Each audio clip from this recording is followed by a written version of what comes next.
నియోజకవర్గంలో మా పార్టీ నాయకులకు సంబంధించినటువంటి ప్రైవేట్ కార్యక్రమం ఉంటే ఇక్కడికి రావడం జరిగింది.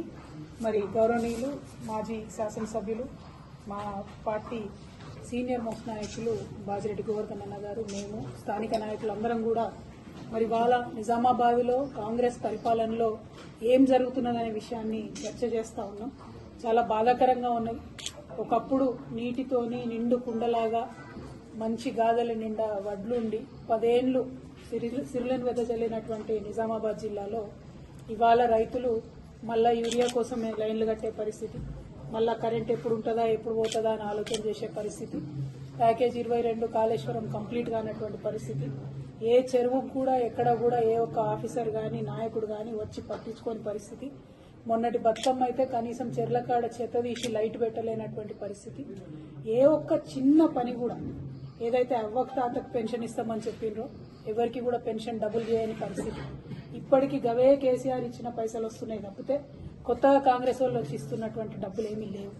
ఇవాళ బీడీ కార్మికులు చాలా పెద్ద ఎత్తున ఉంటారు నిజామాబాద్ రూరల్ నియోజకవర్గంలో. వాళ్ళందరూ కూడా అడుగుతా ఉన్నారు, ఇదేం పరిస్థితి, మరి ఇది ఎక్కడిది, మాకు పెంచుతామని చెప్పి పెంచలేదేందని. అదేవిధంగా ఆడబిడ్డలు 18 ఏళ్లు దాటిన వాళ్ళందరూ కూడా ఇప్పటివరకు బాజిరెడ్డి అన్న గారు చెప్పినట్టు మరి మాకు చెప్పిన 2500 ఏవి అని చెప్పి ప్రశ్నించేటటువంటి పరిస్థితి ఉన్నది.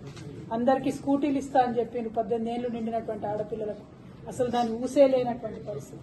అంటే అలవి గాని హామీలు ఇచ్చి ప్రజలను మోసం చేసి నిన్నటికి నిన్న గౌరవనీయులు మన స్పీకర్ గారు, అసెంబ్లీ స్పీకర్ గారు మాట్లాడుతున్నారు, మేము ఆర్థిక పరిస్థితి తెలిసి తెలియక వాగ్దానం చేసినామంట.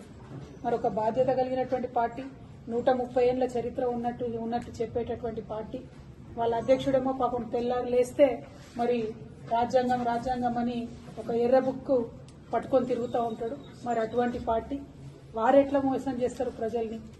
అంటే ముందు తెలంగాణ ఇస్తామని చెప్పి ఎట్లయితే మనల్ని మోసం చేసిరో, అంతకు ముందు తెలంగాణ ప్రజలు అమాయకం అని చెప్పి నన్ను తీసుకుపోయి ఆంధ్రాలో కలిపి ఎట్లా మోసం చేసిండ్రో ఇవాళ కూడా కాంగ్రెస్ పార్టీ అదే ఒరవడిని కొనసాగిస్తుంది తప్పితే ఇంకోటి కాదు.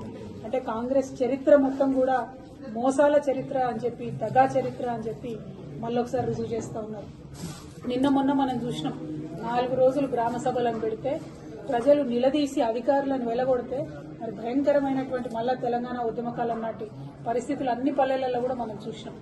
ఇంతకు చేసింది ఏందయ్యా అంటే 4 రోజులు పెట్టిండ్రు, వాళ్ళ ఇష్టం వచ్చిన పేర్లు చదివిండ్రు, భూములు ఉన్న వాళ్ళకే మన ఇండ్లు ఇచ్చేటటువంటి పేర్లు చదివిండ్రు, రైతు బంధు అని చెప్తే ఎవరికి వస్తుందో ఎందుకు వస్తుందో అర్థం కానటువంటి పరిస్థితి, రేషన్ కార్డు అంటే ఎవరికి ఇస్తున్నారో అర్థం కానటువంటి పరిస్థితి, భయంకరంగా ఎక్కడో సెక్రటేరియట్ లో ఏసీ రూమ్లలో కూర్చొని చేసిన లిస్టును తీసుకొచ్చి ఊర్లలో చదివి పేద ప్రజల నోట్లో మట్టి కొట్టేటటువంటి ప్రయత్నం కాంగ్రెస్ పార్టీ చేసింది.